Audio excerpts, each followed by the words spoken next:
Last night, I attended an advanced screening of Luca Guadagnino's brand new film, After the Hunt, and I want to discuss this film from a few different angles and let you guys know who I think this movie would appeal to and who it might not, and also just give you a sense of whether or not it is worth seeing this one in theatres. I will keep this review spoiler-free for you too. I've had a quick look around at what others are saying, and After the Hunt is getting some quite harsh reviews, so I'm excited to dive in here. Very quickly, I want to just acknowledge that Luca Guadagnino has had such a prolific career thus far, and he has definitely cemented himself as a very stylish director. Even if you aren't 100% a fan of all of his films, I think it's safe to say that he is an original and exciting director, and he brings things together in a stunning way. All right, so let's set the scene for After the Hunt. A college professor, played by Julia Roberts, finds herself at a personal and professional crossroads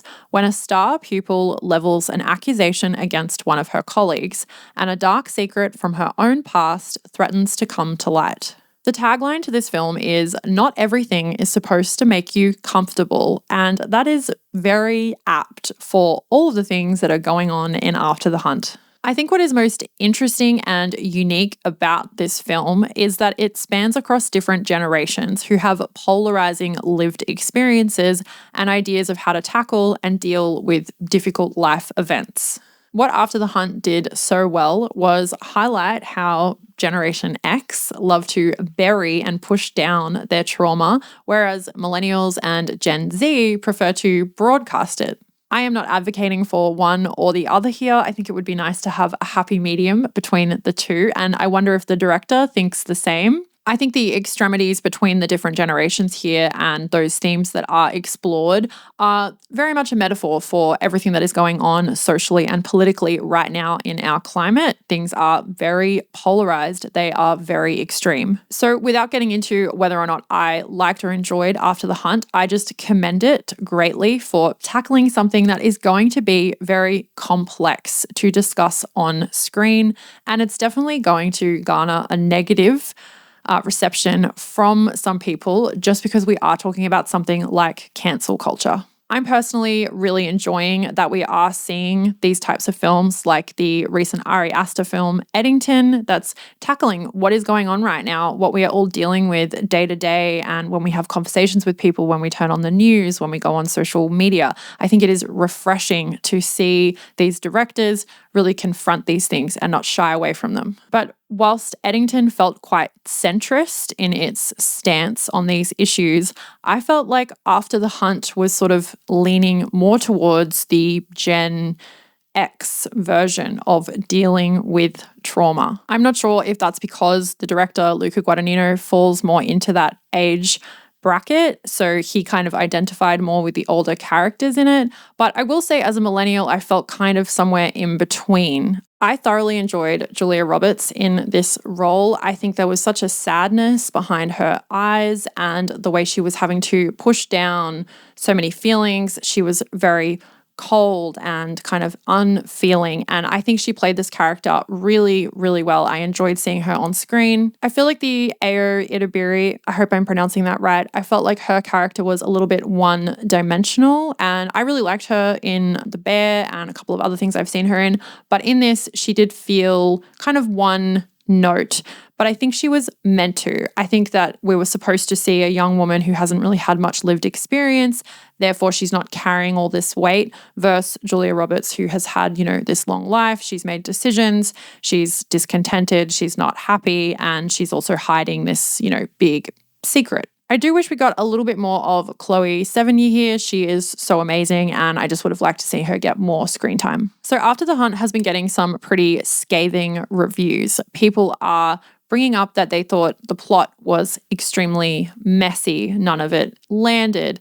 They didn't like the characters. They didn't find them interesting. People have a problem with the script. I felt like the characters were messy and the events were messy. The relationships were extremely tense, unhappy, and strained, but I didn't think that the overall narrative of the film was messy at all. Essentially, this is a film about people's lives, and people's lives are messy, so it felt realistic to me. Things get especially messy when someone accuses someone of doing something but doesn't have the proof to show it, and it's all brewing over with speculation, morality, loyalty, social construct, differing generational beliefs, manipulation, and a bunch of intellectuals who teach or attend Yale and are probably pretty out of touch with how it feels to be just your average bog standard person with real actual problems. So I can totally understand how audiences might have struggled to affiliate or empathize with these characters, but I think it comes down to this. These characters are all flawed because we are flawed as people, and no matter how much we try and do the right thing, we will essentially mess up or it will be wrong in someone else's eyes. And I think that that is what After the Hunt is trying to get at and tackle. After the Hunt poses the question of what is right based on a few different standards. What is right personally for you? What is right in society's eyes? What is right to do and say based on your friendship or loyalty to someone? There is a spectrum of right and wrong. There are a lot of nuances and complexities that come into it. And I really think that that is what Luca Guadagnino was trying to make a movie about. Julia Roberts' character is a philosophy teacher, and there are a lot of scenes that encompass her teaching philosophy to a younger generation, and their PC kind of views and values allow them, or rather don't allow them, to access the crux of the philosophy that she is teaching, and she's becoming,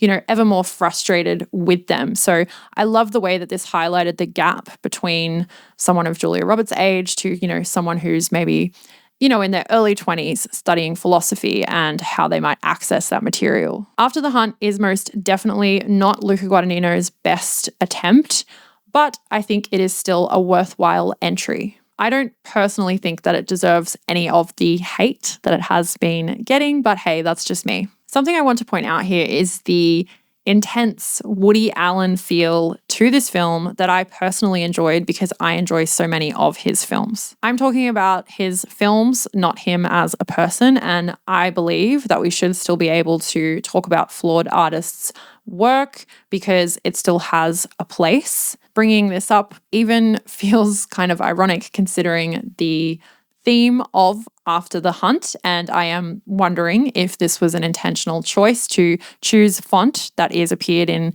probably nearly every Woody Allen, opening and closing credits. There was a couple of other things. The costume, definitely, which I thought was absolutely amazing and would have just kept watching for that, but that is a very personal thing.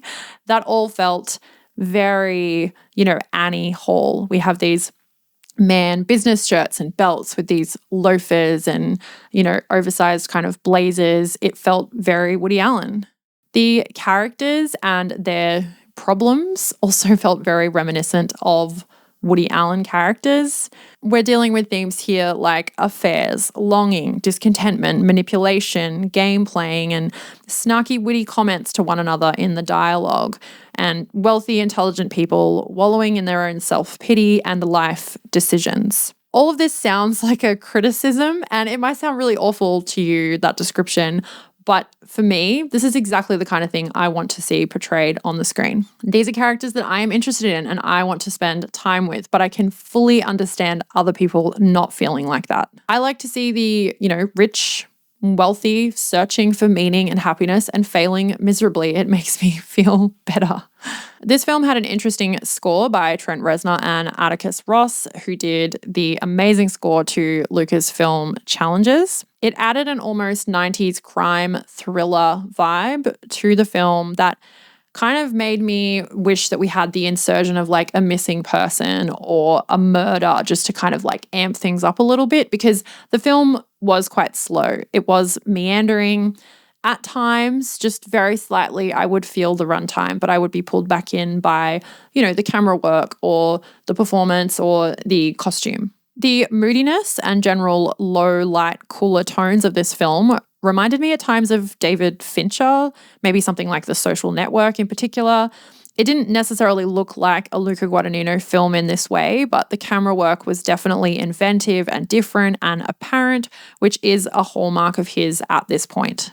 I will say that this was a film that at the end kind of brings everything together a little bit more, and you do get somewhat of a payoff for the slower pace. So if you are considering like turning it off when it's on streaming, or walking out in the cinema, which feels a little bit harsh, I think, but if you are, stay to the end, because I think some sort of questions get answered, or maybe not answered, but you kind of get something else dumped in there that you are like, okay, it all makes a little bit more sense now. So in short, if you like Woody Allen movies, I think that you will enjoy After the Hunt. But if you can't stand the kind of problems that people in Woody Allen movies have, and the setting, the structure, those types of things, I don't think that you will get much out of After the Hunt.